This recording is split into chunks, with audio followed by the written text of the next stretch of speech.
విశాఖలో యోగాంధ్ర కార్యక్రమం విజయవంతంపై టీడీపీ కార్యాలయంలో మంత్రులు సమీక్ష నిర్వహించారు. సమీక్షలో మంత్రులు నారాయణ, బాలవీరాంజనేయ స్వామి, అనిత, అనగాని సత్యప్రసాద్, పార్థసారథి, సవిత, బీసీ జనార్దన్ రెడ్డి హాజరయ్యారు. ఇక యోగాంధ్ర కార్యక్రమానికి పెద్ద ఎత్తున ప్రజలు హాజరయ్యేలా తీసుకోవాల్సిన చర్యలపైన చర్చ జరిపారు.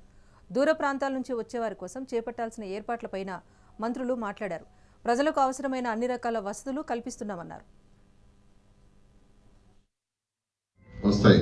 అందువల్ల ఒకటి ఏంటంటే ఏదైతే టార్గెట్ ఇచ్చి ఇన్ని రోజులు ఎక్సైజ్ డీటెయిల్గా చేశారో దాని ప్రకారం వచ్చేటట్టుగా చేయండి.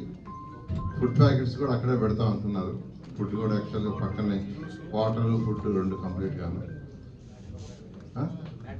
అదే మ్యాట్ పక్కనే పెట్టేటట్టుగా యాక్చువల్గా అనుకున్నారు. టీషర్టు, సో అన్నిటికంటే ఇంపార్టెంట్ ఏంటంటే మనకు అక్కడి నుంచి ఎవరినైతే మనం టార్గెట్ చేస్తున్నాం వాళ్ళందరూ వచ్చేది చేయాల్సిన రిక్వెస్ట్ చేస్తున్నాం. Thank you.